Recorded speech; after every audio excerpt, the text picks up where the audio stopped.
The Bet and Other Stories written by Anton Pavlovich Chekhov.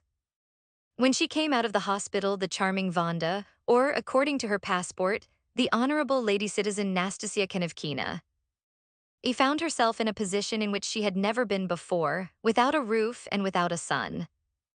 What was to be done? First of all, she went to a pawn shop to pledge her turquoise ring, her only jewelry. They gave her a ruble for the ring. But what can you buy for a rubles? For that you can't get a short jacket a la mode or an elaborate hat or a pair of brown shoes. Yet without these things she felt naked. She felt as though not only the people, but even the horses and dogs were staring at her and laughing at the plainness of her clothes. And her only thought was for her clothes. She did not care at all what she ate or where she slept. If only I were to meet a gentleman friend. She thought, I could get some money. Nobody would say no because. But she came across no gentleman friends. It's easy to find them of nights in the Renaissance, but they wouldn't let her go into the Renaissance in that plain dress and without a hat. What's to be done? After a long time of anguish, vexed and weary with walking, sitting, and thinking, Vanda made up her mind to play her last card. To go straight to the rooms of some gentleman friend and ask him for money. But who shall I go to? She pondered. I can't possibly go to Misha. He's got a family. The ginger-headed old man is at his office. Vanda recollected Finkel, the dentist, the converted Jew who gave her a bracelet 3 months ago. Once she poured a glass of beer on his head at the German club. She was awfully glad that she had thought of Finkel. He'll be certain to give me some if only I find him in.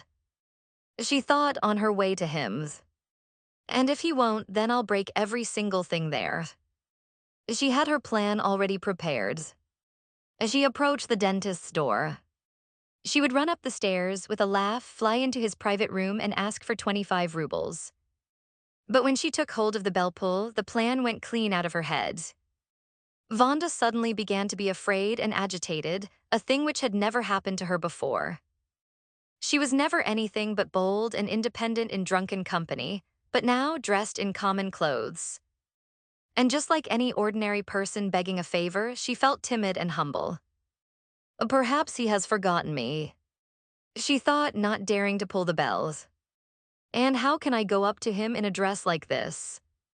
As if I were a pauper or a dowdy respectable. She rang the bell irresolutely. There were steps behind the door. It was the porter. Is the doctor at home? She asked. She would have been very pleased now if the porter had said no, but instead of answering, he showed her into the hall and took her jacket. The stairs seemed to her luxurious and magnificent. But what she noticed first of all in all the luxury was a large mirror in which she saw a ragged creature without an elaborate hat, without a modish jacket, and without a pair of brown shoes. And Vanda found it strange that, now that she was poorly dressed and looking more like a seamstress or a washerwoman, for the first time she felt ashamed and had no more assurance or boldness left.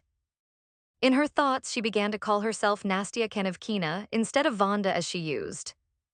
This way, please, said the maidservant, leading her to the private room. The doctor will be here immediately. Please take a seat. Vanda dropped into an easy chair. I'll say, lend me. She thought.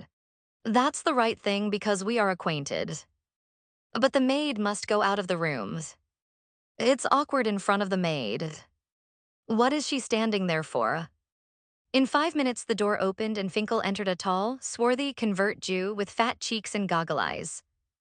His cheeks, eyes, belly, fleshy hips were all so full, repulsive, and coarse. At the Renaissance and the German club, he used always to be a little drunk, to spend a lot of money on women.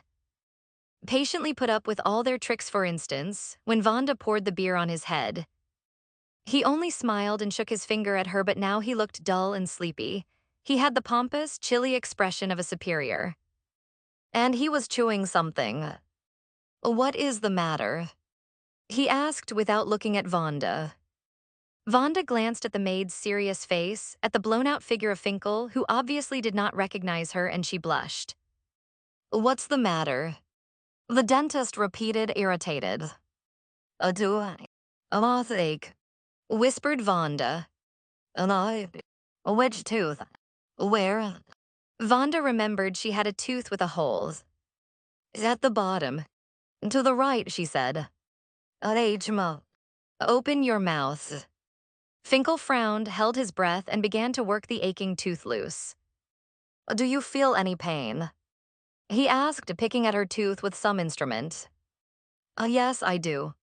Vanda lied. Shall I remind him? She thought he'll be sure to remember. But the maid. What is she standing there for? Finkel suddenly snorted like a steam engine straight into her mouth and said, I don't advise you to have a stopping. Anyhow, the tooth is quite useless. Again, he picked at the tooth for a little and soiled Vanda's lips and gums with his tobacco-stained fingers. Again, he held his breath and dived into her mouth with something cold. Vanda suddenly felt a terrible pain, shrieked and seized Finkel's hand.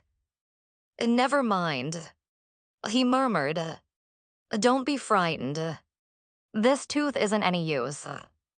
And his tobacco-stained fingers, covered with blood, held up the extracted tooth before her eyes.